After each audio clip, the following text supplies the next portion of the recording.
Welcome to Alienating the Audience. I'm Andrew Heaton, the thinking man's nerd. Today we're going to explore Mars. Specifically, we're going to talk about how we can make a buck on it.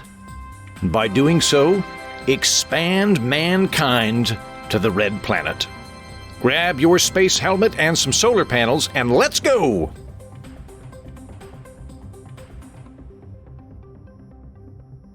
Today, I am rejoined by Andrew Mayne, who came on Alienating the Audience in one of its inaugural episodes to talk about Robert Heinlein with me, and is back on today to talk about Mars, and has been busy since then, because you are now the best-selling author on Amazon Prime. Is that right? Well, in the Kindle store right now, my new fiction novel, The Girl Beneath the Sea, right now, currently for the last week, has been the number one book, which is exciting and nerve-wracking. It's once you're in that position, now you're like, oh man, what happens when it slips? Well, of course it's going to slip, dummy, but you just sort of you realign your expectations. You're getting that spike and getting that sweet, sweet internet money. Yeah. Hey, listen, writing can be fun and lucrative sometimes. Nice. So I'm happy to do that. But for our purposes today, having not read your book yet, I did read the article that you wrote on how to make money on Mars, and I was intrigued by that because I have no engineering background whatsoever, so I can only vaguely get into conversations about space travel when we get into hydraulics and things like that. But I can play the armchair economist a bit, and so I was really intrigued by you coming up with this very specific outline of how we could make a financial incentive to go to Mars, and how we could make it more than just, summoning the national will to fund NASA, but actually having companies do it. So kind of walk me through the broad strokes of it. Well, I wanted to write this because I have a lot of friends involved in space, aerospace, and are very pro exploration. And when you ask them, like, well, how does it make sense? How is this practical? You kind of get like, well, it'll inspire. It'll do this. I'm like, well, yeah. When you have to put a dollar value to that, you can really start to question these things. And to make something sustainable is hard. That was the problem with, the Apollo program, which is arguably one of the greatest achievements ever.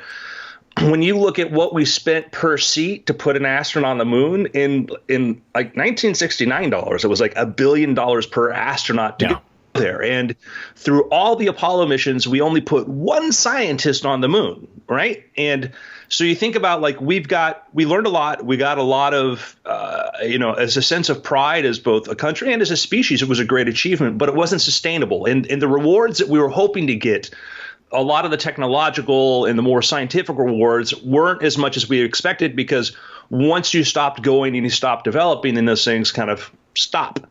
And I thought about, where a lot of our attention's on Mars, and a lot of my very idealistic friends like, oh, we should go there because it'll inspire. I'm like, well, okay. And the other, the very solid argument is like, you look at, right now as we're in a global pandemic, like stuff like this happens. And statistically speaking, you could have something worse. And to have a backup place that's isolated may not be a bad idea. Now, there could be way more practical ways to do that. I understand that, in Antarctica or something. I was going to say, technically just building a dome on Antarctica, or for that matter, the moon. Yeah, exactly. It's one of the little things that sort of bothers me in like a lot of science fiction is the idea of like Earth's so polluted. We had to build space colonies. I'm like, well, just put those colonies on Earth and just use whatever you're doing to protect your environment inside there. You'll be fine. Yeah, that is a good point. It's something that's left out a lot of the time. Is like in science fiction, for whatever reason, in science fiction, Mars is always militant. Mars is always like a Spartan, hardtack, nuts and bolts military society. I guess because Mars is built into it. Like you never hear that about Venus, even though it would be also horrible to colonize. Yeah. Venus, the pleasure planet. But then there's also this kind of idea that like, well, it's another planet, so it'll just kind of figure out how to live there. And it's like, no, it would be like based on everything I've read, it would not be any easier to establish a foothold on Mars than it would on the moon. And it would certainly be far easier to just build a dome in Antarctica or in the middle of the desert. Well, no, actually, the argument can be made that with Mars is things you don't find much on the moon, like carbon. There's not a lot of carbon on the moon. Okay. And if you want to do things like grow plants and you want to have, hydrocarbon fuels and things like that, Mars is better for that. Now, the moon is closer, and there's a lot of reasons for that, logistics of that. But as far as resource-wise that you would use on the planet or on the world itself, Mars has got a lot more of that. The moon has helium and has deuterium and other things which have their advantages there. So there is that sort of argument, and like from a resource point of view, you might be better on what we need to build life and continue life. Mars would have more of. But and that gets into kind of the sort of the nuts and bolts. So I wanted to sort of explore historically what happens when we go explore new worlds, what happens when we find sort of new areas of science and stuff. And I was a little frustrated because when I would read some of the cases people made for exploration, they would talk about like, well, if we find some special resource on this planet, if there's something else there, and if you know a bit about economics, you know that one of the worst things can actually happen to a country is you find out that you have a special rare resource, right?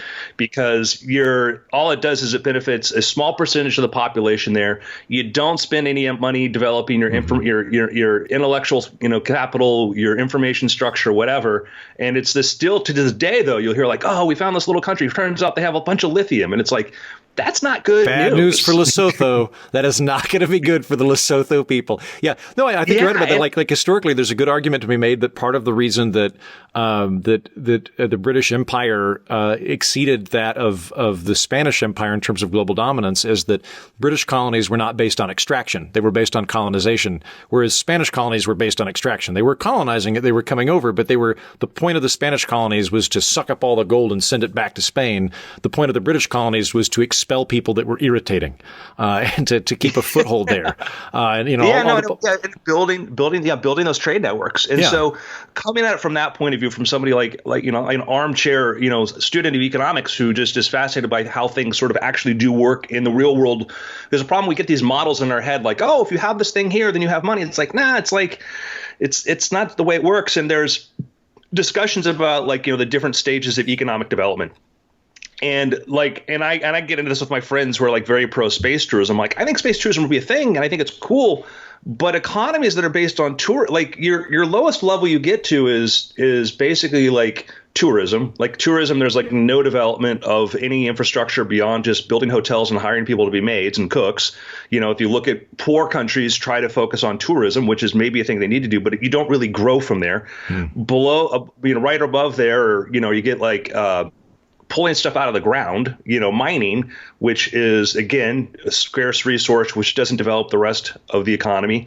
Then you get into growing things, which is slightly better. But then highest up is, service economies, developing information. Yeah. A good example of that is like Hong Kong doesn't have any natural resources of which I'm aware. Hong Kong's literally a rock, but Hong Kong was particularly good during the British Empire, and what dwindling autonomy they have left under the commies of just going like, hey, you guys can just kind of do whatever you want, and figuring out based on trade and information and services and everything, being able to build that into a economic powerhouse.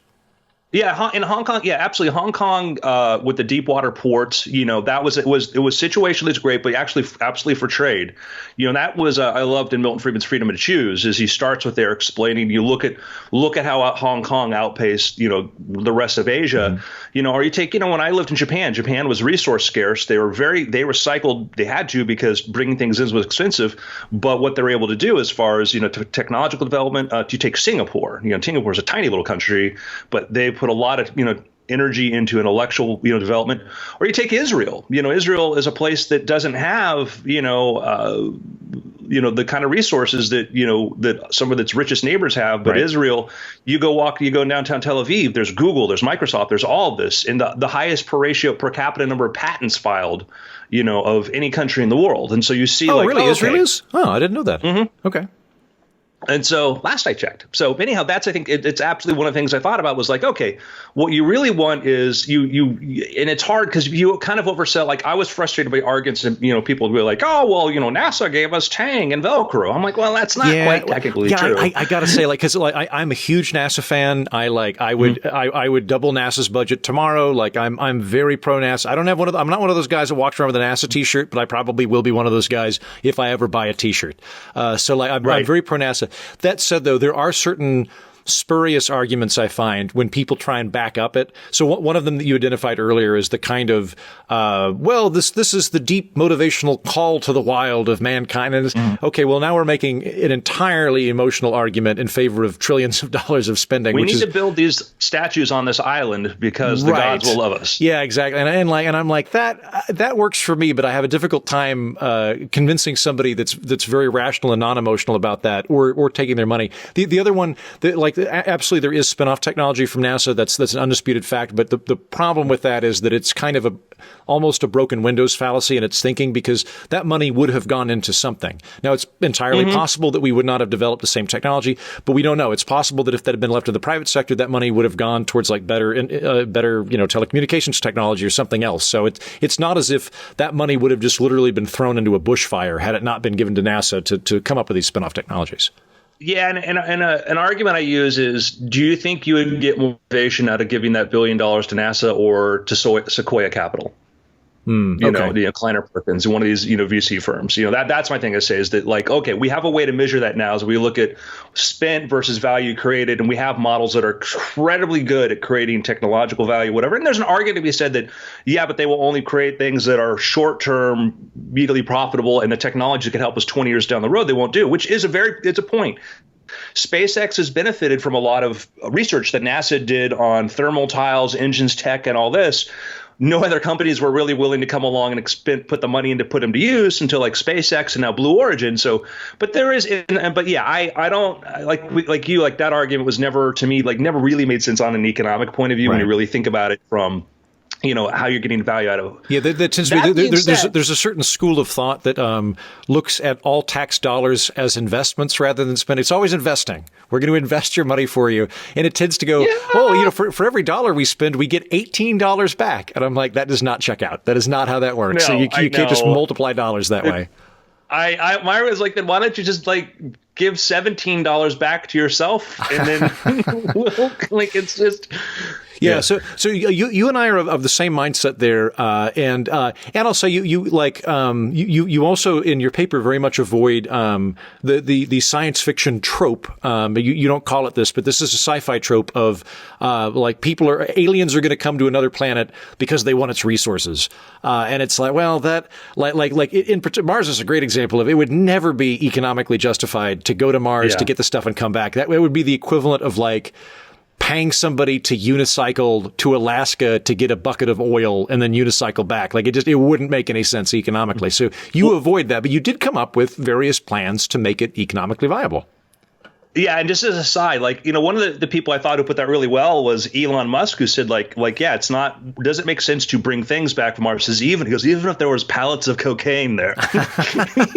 His analogy was, which I gotta say, would be something of a game changer. If we got to Mars and there were a lot of pallets of cocaine waiting, they were like, wow, this raises some interesting questions about what happened to the Martians.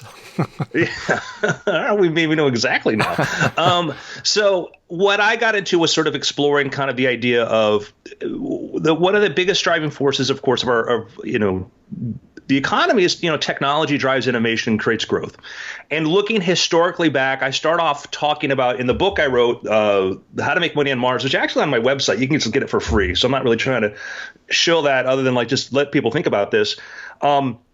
If you look back, I start with when there was one of the first Martian businesses, the first time there ever was something that you kind of look into this, was going back to when we built the first one of the first big observatories, which Lowell's telescope, because Lowell was the guy who was thinking that he was seeing, first of all, Lowell thought he was seeing, there was the hype in the 1800s, we think we're seeing canals on Mars and whatever, and civilization and stuff. And even at the time, Mars was way more interesting in the 18th and 19th century than it is now, because there was a significant period of time where you could be very well educated and believe there was a dying civilization frantically building canals. That is a way cooler thing than what we got now, which is basically Montana. Well, but that was in with so Lowell Observatory was built for exploring or trying to, look at Mars. And so this was, in its day, was a huge investment, was a huge resource. Money was put into this thing. And I say this is kind of, if you want to talk the economic development of Mars, this started there. What came from that? Well, that observatory made a number of like incredible discoveries. Clyde Tombaugh, I think that's where we found Pluto, et cetera. So from there, you started to see the benefit of the technological benefit. Let's build a better, sharper telescope. Now we're getting this sort of scientific information. And then you do get, through one of the things, the physics behind like DSL, like how you're able to get a signal over old copper wire, is similar to the physics to how you're able to still use a ground-based telescope to observe stars. And that is, in a ground-based telescope, they'll use a laser, shoot at the atmosphere, they'll measure the distortion, and then apply it to the signal. DSL, they put a signal through the line, they measure the distortion of the line, so then they can error correct. So you get these not grand investment Tang and Velcro things, but you do get these sort of direct, we try to solve a problem here, and there's a technological use for this.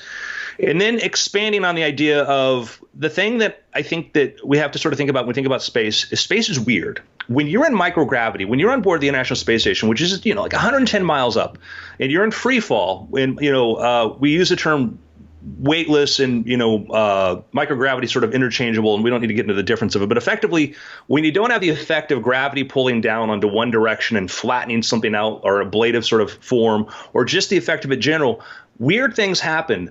Antibiotics don't work the same way. We found some antibiotics just don't work in microgravity, and we don't quite know why that is. We know that you put insects and simple organisms in there, and their DNA changes. They adapt to this. And so if you just think of microgravity, just going 100 miles or 200 miles up into low Earth orbit, and you think about what can be done there from a research point of view on a large scale. That's one fact. That's one of the things I make the case for, is like we need to be doing more there, because in terms of practical stuff, not just like pure theoretical. Like I would be very curious for any type of a space station outside of, whether it's on the moon or free floating, a space station outside of the Van Allen radiation belt would be very interesting, because then we could study the effects of radiation on people. I don't know if that would be as practical or not, but like what you're describing would be like just a ton of experiments that could be run in an environment that we don't have access to right now, that would be potentially economically viable. Yeah, we've done a lot of stuff on the ISS, and stuff that was done on the shuttle and other places. But if you look together the total number of experiments been able to run there, you go to a medium-sized college in a year, one department has done way more than all of that. And there is enough promising, interesting things that happen from there alone. We're working on developing next generation semiconductors. Our materials, like, we're trying to move towards the shift towards like transistors that work off of light, microchips and processes like this. In order to do these things, you need crystals that are pure. One of the things that space and microgravity is good for is growing things much larger crystals. You can grow insulin crystals. You can also do things like, there's sort of an argument. It's been like, we've talked about like, it's not worth it to bring a thing back, which I make, but sometimes, like in microgravity, it's different, but you can start a crystal growing in space and it grows to a larger size on Earth, then bring it down to Earth in a stable environment, and you can continue to grow it and it gets even larger. And there have been some interesting, some research doing things like taking microchip wafers that have slight damage to them and putting them into a microgravity environment for a short period of time, and then putting them in sort of this chemical bath, and parts of it heal, and there's a lot of just very interesting research that could be done that would have direct implications on where we're trying to move technology. But then you also get into another thing to point out, like, if you start going extend further and you start putting humans out there, you're going to try to solve the human problem of human survival in space. And, one of the big projects the Bill and Melinda Gates Foundation had was the infinity toilet, was the idea of, we have a good part of the world doesn't have access to fresh water, that, bad water kills more people than just about anything we can name, right? And as you start trying to solve the problem of putting people on another planet and trying to build these closed loop systems and trying to figure out how to keep people alive and healthy and safe and whatnot, those have a lot of benefits there. How do you provide medicine to somebody who is 60 million miles away? How do you provide, how do you do this? And you have to figure out more efficient ways to use resources. You have to figure out, like, how do you have communications where you have a time lag between a physician on Earth or there? Or how do you build intelligence stuff? How do you give health to somebody who's in an earthquake in Haiti? How do you help people who are living in, parts of Africa that are undergoing civil war? How do you solve these problems? And there is a one-to-one relationship for many of these solutions for helping there, which is sort of the humanitarian side. But the science and the technology, if you look at how much of our economy is based on R&D and finding these new things, and that's sort of the argument I make. If you go to Mars, is the first people we're going to want to send there are going to be people from De Beers and Exxon and Procter and Gamble, and pharmaceutical companies who are going to be looking at all the things there. We find so much weird stuff on Earth every time we go to a new environment, whether it's a rainforest or the bottom of the ocean. Mars is to be like, even if you never find life on Mars, there's all these weird sorts of things. Like, we found, there was a meteor they opened up and they found before we even get to Mars, I think you're right about the application of the journey there. So we've talked about doing 3D printing with pharmaceuticals, is a possible thing. I imagine that probably exists to some degree right now, but not at like a full scale level. However, that would be a situation that would very much merit that. You're on a spaceship. You can't swing by CVS or Walgreens. And so, or shuttle or whatever you want to call it. So if you've got the 3D printer and it's like, oh, now we can actually have a doctor assess the problems via telemedicine and then send a signal to your 3D printer to make you the right molecular compound so that you've got the proper heart medication given the situation you're in or whatever. That would be a very useful scientific experiment to run. Yeah, I think they already did there's a company Mayne Space, which is cool because they build 3D printers that work in microgravity. And I think they did a thing where they a splint for an astronaut with a broken finger. Oh, yeah. And they were able to do that using a 3D printer, which is not the same as obviously making pharmaceuticals. But yeah, when you can start doing things in microgravity, one of the things, protein crystal growth, like we're looking at the scale and the size at which you can grow these things and do things that one is, our body has had, a billion years to figure out how to do things and how to create the perfect environment to do stuff, which we still have trouble doing on Earth. And doing things, taking one factor out of that can sometimes make it easier to figure out a way to do it. And my argument isn't like, oh, we're going to find X. My argument is like, we're going to find a ton of stuff that maybe most of it has no application to it, but just the sheer effort of, spending, the time to get a million brains thinking about these problems. And a lot of the problems are going to be, simpler ones. Some of the technologies that you get are, one of the things you have to deal with in space, let's say if you have you ever seen CubeSats, right? They're 10 centimeter by 10 centimeters. It's a size that was proposed to make it easy to sort of put things into orbit and to lower the cost. It was like, what if you could fit a satellite inside of a 10 centimeter by 10 centimeter cube? Okay. And so a lot of projects are based towards that. And so sometimes on space missions still have a CubeSat launcher, which launches these things out of there. Are CubeSats just standard boxes for space, or are they also satellites? Yeah, it's a form factor that you can put imaging in there, you can put communications in there, you can do a lot of different things on there, and it was a helpful way for people to say, okay, let's. So that is the bread box of space. When people say is it bigger or smaller than a bread box? A CubeSat is the standard volume unit in terms of cargo payloads. Yeah, exactly. So if you go look at some of the new space companies like Rocket Lab and whatnot, they'll tell you they have different units. We'll talk about, you can launch X number of CubeSats on there. SpaceX will have a CubeSat launcher. The ISS has one where they'll launch these things. But even just when you start saying, okay, let's build a CubeSat to go in there, you find out a thing about metals next to metal in really cold environments. They weld to each other. And so you have to you've got to use this material. You've got to use that. But when you discover that material, you know what?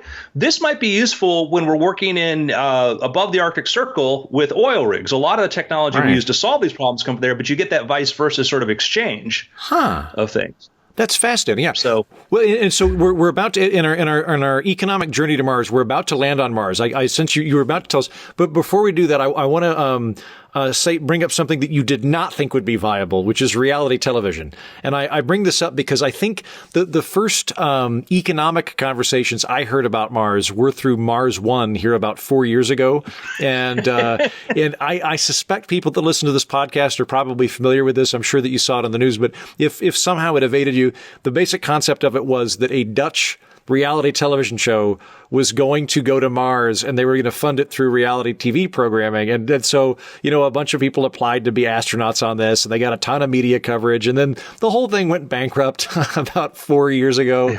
It was something of a scam, it seems. But yeah, you even had it not been a scam, you were not bullish on the prospect of trying to finance a interstellar mission or interplanetary mission through reality television. Yeah, I'm like Mars One did as much for the advancement of Mars exploration as Scientology did for mental health. Okay. I was when that came out, and I do a podcast with our mutual friends Justin Robert Young and Brian Brushwood, and I in the beginning I'm like, well, here's the problem: this is you don't have to be a bunch of engineers to want to go do these things, but it started off where it was this idealistic. Let's go to Mars. What's your plan? We're going to raise money. ... And get SpaceX to take us there. Yep. And I'm like well, so what are you guys bringing to the table? We're going to do a reality show.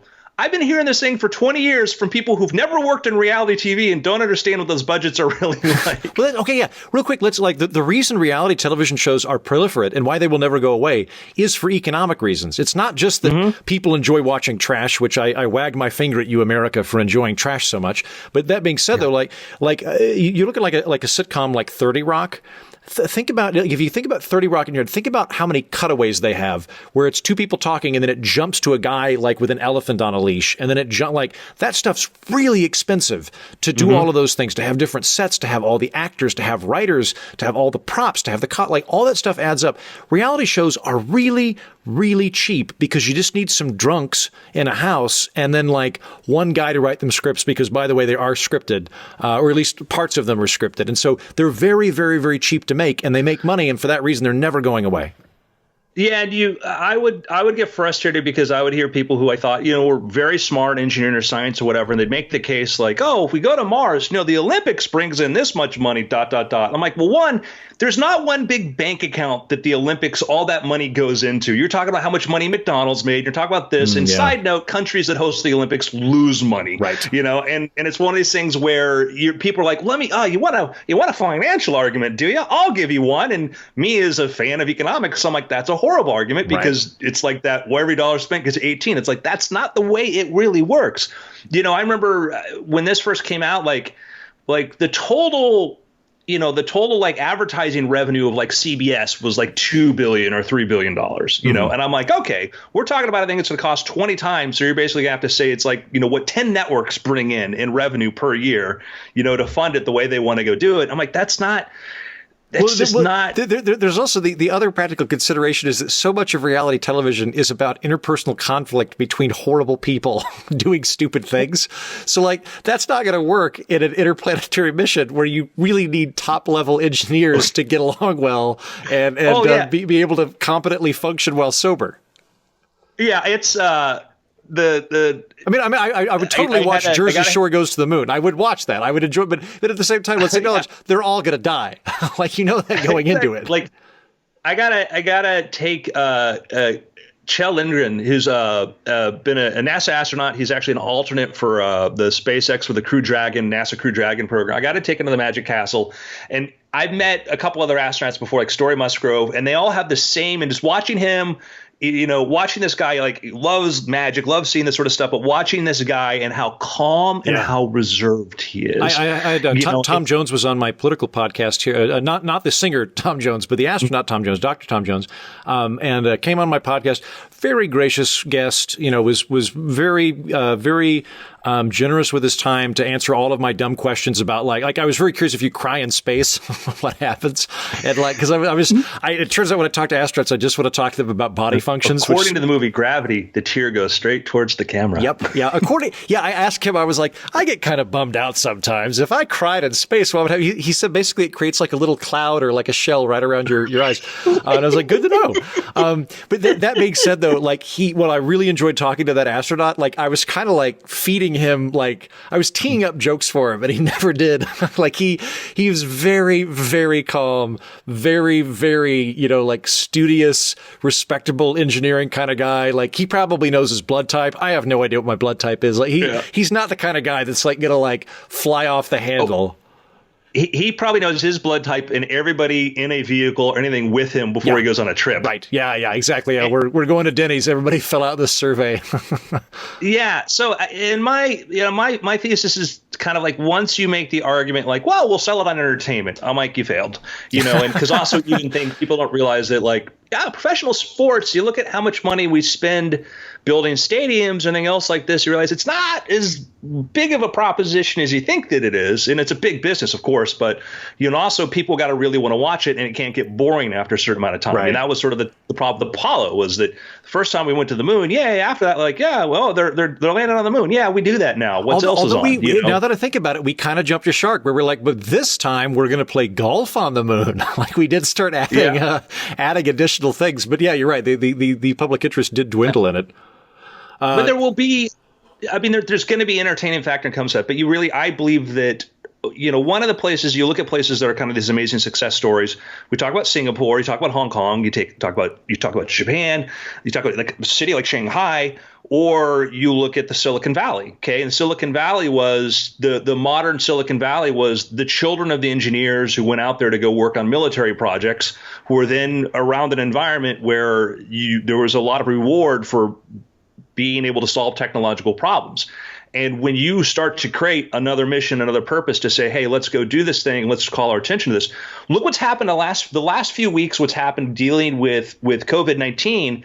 My argument's been like, I don't know what the cost is going to be right now, but I will tell you that the chances are of people dying of a viral infection, flu or whatever at the latter part of this decade is going to drop considerably because of the amount of effort and we're the things we know we should have done and spent money on to try to solve that would have affected everything in a positive way. We're now doing in a very fast way. We're having this rapid development of tests and things like this, like the tests they have now that can detect it in like 15 minutes. Had things followed the normal route, we probably wouldn't have had that for 3 or 4 or 5 more years, and that's the thing I think about, like when we say, hey, okay, let's build an economic model where we go to Mars, but it's not going to bankrupt us. Let's do it like, the way Elon Musk or Jeff Bezos wants to do, where we're building rockets that are reusable, that instead of building one like the SLS that costs us $1 billion plus per launch, that it's cheap enough that you can just send these things and keep going, and then get other companies that want to start investing in the research part. Because if you start looking at how much money IBM can spend in R&D, or you look at what Google spends on their Google X, division, and you realize, oh wow, there's enough R&D budgets there to sustain for the next decade some really interesting Mars. You're looking for the thing, and while you look for the thing, you build an infrastructure, you build an economy around that search and the information technology that comes out of that. So, okay. So a significant part of this is getting information technology, getting technological spinoffs, getting direct economically viable technology from the journey from all of this and the experience of going through it. When we actually touch down on Mars and presumably say something very profound, once we're on the red planet, is there anything there that would be of use? So think about this. Mars is very similar to Earth in so many respects. We have a lot of the same materials that made us. We're formed by the same stellar disk, but things are also different. A lot of the things that are interesting on Earth are chemicals and compounds that are formed from different sort of effects within the Earth's crust. Mars is one third the mass of Earth, right? So what happens with, what's the Mars version? Quartz, is quartz going to be the same thing? Or are we going to get these different kind of crystal structures, things like this? When we go inside of caves on Earth, we find interesting chemicals, interesting geochemical processes that produce things. What are things going to be like there? Are we going to find turquoise on Mars? Are we going to find something that's slightly like it, a little different because the chemical compositions, things like this? We're going to find a lot of things that are similar and things that are slightly different than things that might be in greater abundance. But also, how do things survive over this time? And I don't mean living things. I mean, there's things like desert varnish, things like this that, could be, abiotic processes, except, things like this. So we're going to be finding a lot of interesting materials. We just opened up a meteor on Earth and we found, what was the same sort of material we find in a superconductor. Okay, one kind of superconductor, which you can make a lot of things in a superconductor. So it's not that big of a deal. But you have an entire planet of a geochemistry that's slightly different than Earth's. And to me, that's like, who knows, and, we use timing circuits in electronic devices were based upon the fact that somebody applied an electric current to quartz and realized that quartz every now and then gives off a little pulse and does these things. And not to say like, then we'll open up Martian mining and ship it back because that brings back to the earlier problem. No, it doesn't work like that. But what happens when you start growing strains of bamboo on Mars? How do they adapt? What happens, inside the genetic structure? Do they grow longer? Do they do something different? Do we find things that function differently? Well, and on And top I of don't know that, what they are, but I know every time we've gone into a sector like that, every time we've gone to a different environment and looked at how things have adapted, or we looked at what those things are around us, we get benefit from there. We find something there. okay, so you don't think going to Mars would require finding like a novel, like we don't have to bet on maybe there's unobtainium or something like that. There doesn't have to be No. like a giant gem cache, but rather just the novelty of it will have additional application within technology that would make it viable. Of just we would discover things and we'd be able to figure things out based off of the novelty of Mars. Yeah, because I make a very strong argument against unobtainium because it's just that means you sort of failed. The real benefit comes from looking at the how did nature work here? What did nature do to solve these problems? Again, I'm just talking purely from a geochemical thing. What has happened there? What can we learn from that? And well, so much of our technology is derived from looking at how things function, or, how come this rock is so porous in an environment when it shouldn't be? Like, oh, it turns out there's this other structure which makes it, oleophobic or whatever, and that's the thing that we look into, and we find so many of the materials we take for granted. But you think about right now, you're looking through glasses right now, which is because we're able to take, silicate, be able to refine it and be able to make glass. We have plastics because we found with geochemicals that we have this byproduct of these things. All these things come from looking at the uses of the stuff there. And then we build synthetics. Then we say, oh, we found this thing. Now we can synthesize it. We don't have to use those materials. We use other ones to make it. And I think that that's going to be, will be a very, very interesting thing to see. Well, and then what happens. You come around to, so when I started reading the article you wrote, you basically kick it off with mentioning collectibles, and I immediately rolled my eyes. I was like, there's no way, like coins and gems. I was like, there's no way. You make a very compelling case, though, that there would be a reasonable amount of money that would happen from when the return flight goes back. We're going to bring just dirt, or ideally, if there were like Martian opals or something, they would be worth more than just raw materials would be. But if not, like one of the things you bring up is you could probably take back Martian dust. Put it in some kind of carbon, and then create diamonds with Martian dust in them, and have like Martian diamonds in effect, or something to that effect, and then sell them. And I was thinking about it. I was like, yeah, you know what? I think that would actually sell pretty well. Like if I had the ability to buy like a Martian diamond or something, that would there would be a novelty to it. And it's not like diamonds have any practical benefit other than cutting stuff. Yeah, the point that I was trying to make is like, don't base your long-term economy on that. One of the things that was when you had kind of the great American expansion, and then you had like when Ben Franklin was going to Europe, one of the things that became kind of all the rage there for a while was like these beaver hats. Everybody wanted a beaver hat, and there was a lot of novelties based upon this wild, crazy frontier, and that is a thing, but you don't want to make that the final argument you make. Therefore, we need to go. Therefore, invest in America, partner with America, because we'll keep providing you with beaver hats. That wasn't the ultimate pitch. And So that it's wasn't the the ultimate state American motto of New Jersey. Yeah, well, they're onto something there. But the idea was hey, there's this novel sort of thing going on here. We have this wild new frontier, and here's this cool thing. And there was a market for these things. You had a market for this kind of stuff. Turns out America found out it had other industries and was able to build from there and do other stuff. And I'm saying like there will be a novelty phase of Mars, and I try to get into like understanding like this is the value we put on certain things right now. And if you have the first Mars mission goes there and they come back with can only bring we're going to have our first payload return from NASA from Mars ever, intentional. We've had asteroids hit us from there, but we're going to have, if you can bring back a ton of Mars dust, or let's say Mars copper, Rolex will spend a lot of money for that. Right. There's going to be, to have the first Rolex made with Martian parts is going to be worth a lot. 10 years down the road, not so much. Particularly if it's from the very first payload. Like if you could look at that and go, not only is that Rolex from Mars, that Rolex is literally the first part of Mars we ever brought back with us. Yeah.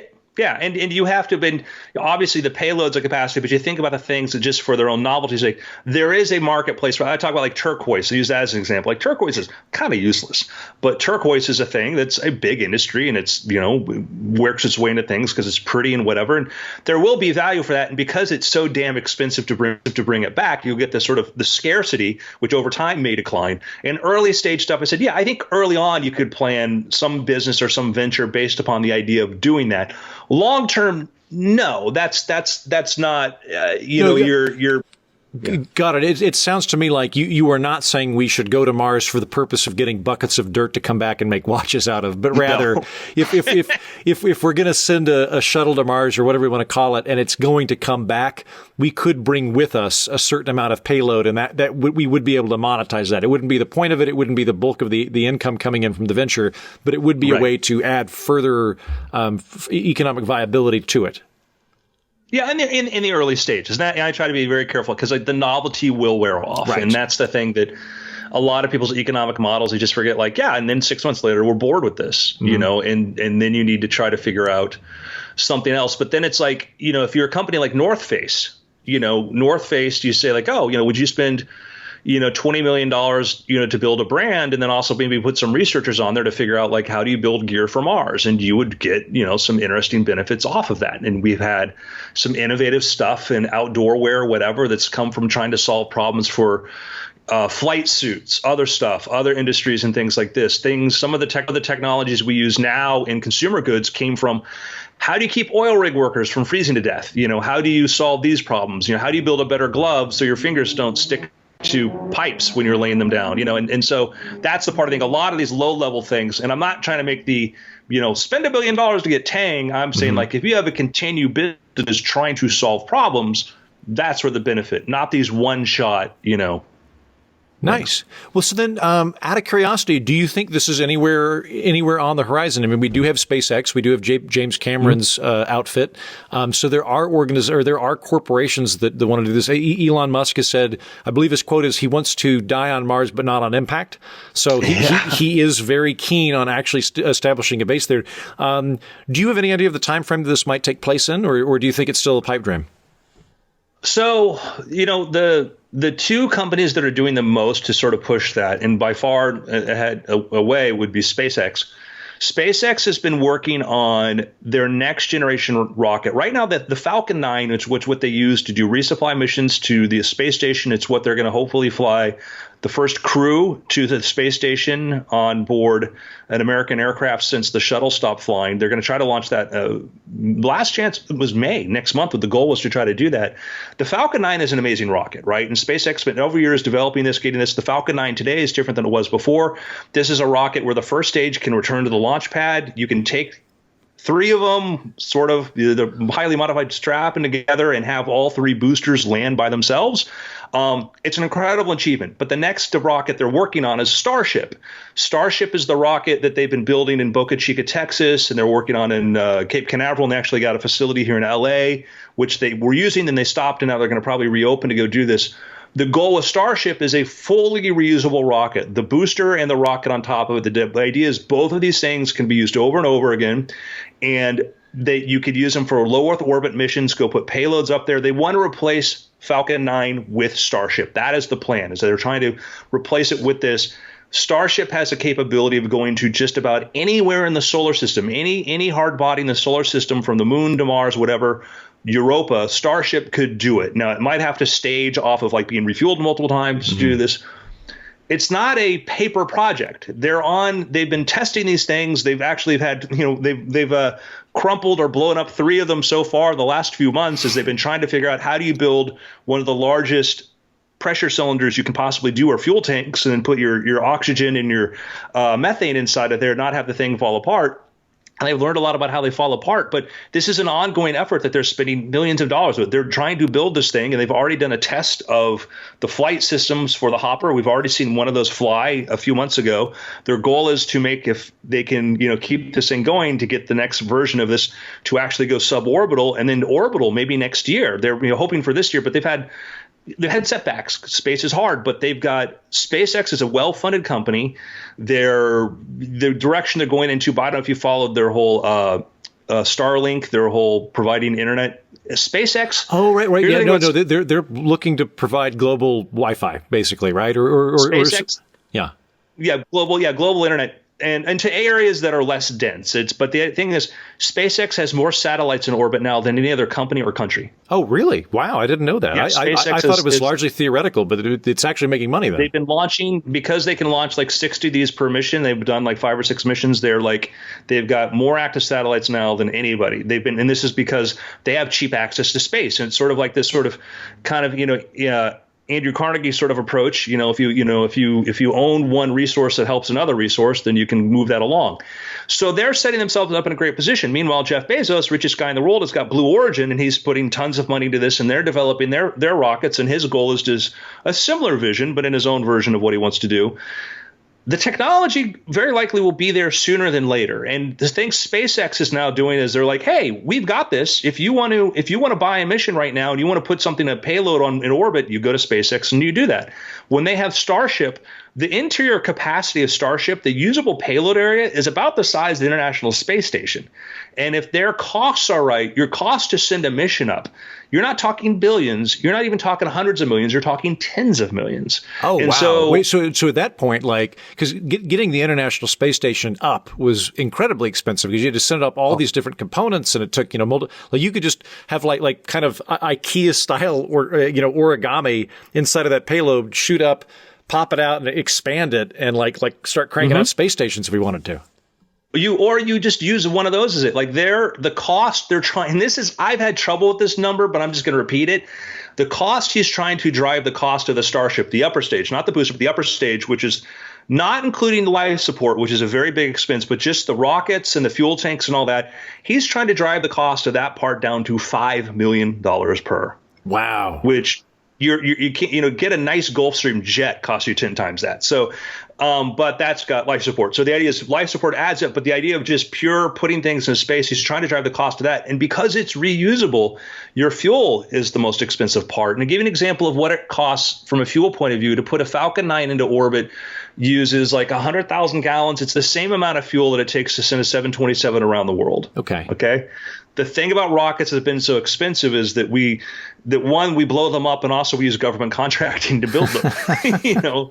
That's the other factors. It's not just we destroy them on every, yes, and they're built on cost plus contracting, so they're ridiculously expensive. So if that works out, and again, it may not be the time frame. I argue people if it takes 5 times as long, it's still going to happen 10 times sooner than we thought.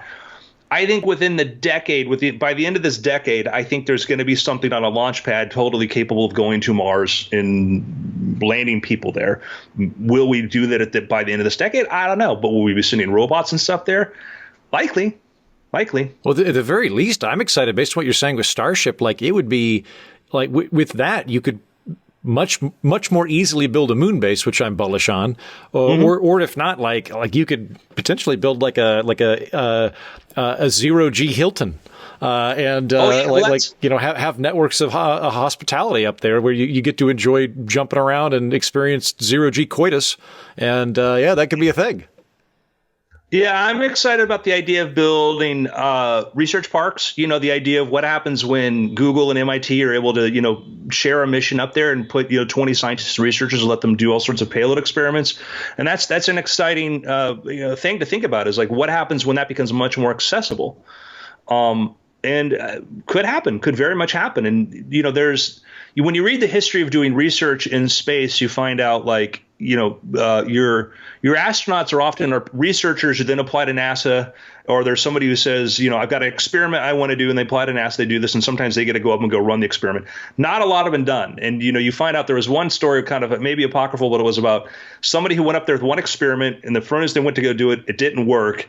And the crew was afraid they were suicidal and they were going to keep them away from the airlock, and there are people telling me oh, no, that's not true. I'm I know a lot of things that are true in NASA that people are oh, no, that's not true. I'm they want to make you very convinced that didn't happen because, they have to, every year they got to justify, $20 billion plus funding, and they don't want, I love NASA, absolutely do it, but they're like any other organization protecting their interests. They do what they can to, no, that was overblown. That's not what you heard. And I got, this is my only real slight I've got with NASA and a very long record of it. Because again, Big NASA fan, would increase the budget, all that kind of stuff. But they did play an active obstructionist role in private space exploration.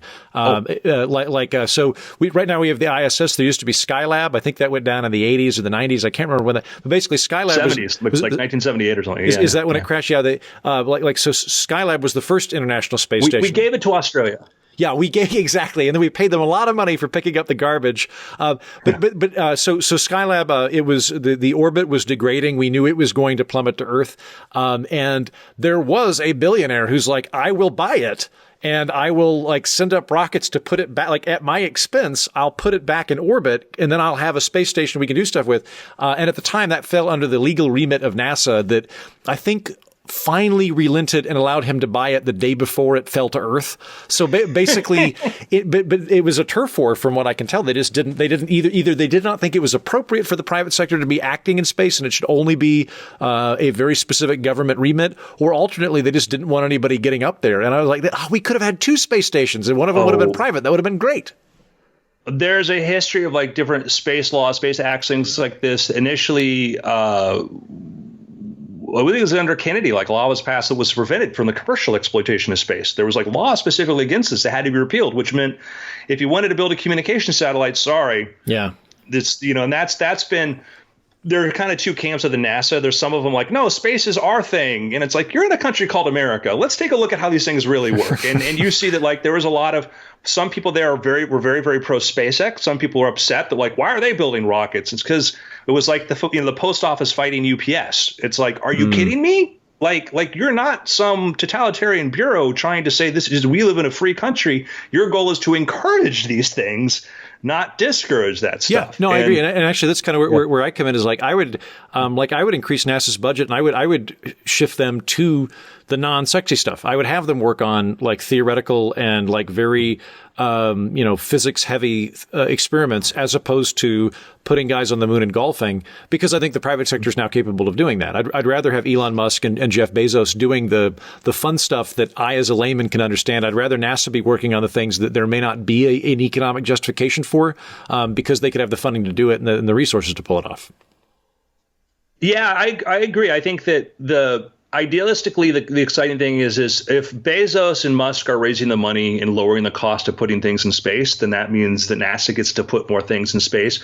The challenge gets into is that NASA becomes, there's what NASA would like to do, and then there's what the politicians who vote on their spending and what they get to spend money on do. And you get people like Richard Shelby and stuff, who's you've got to fund this other rocket project. Yeah, that's the most got to make this expensive thing that happens to be in my district, and it's a cavalry-based rocket because we've got a lot of horses in Georgia or whatever.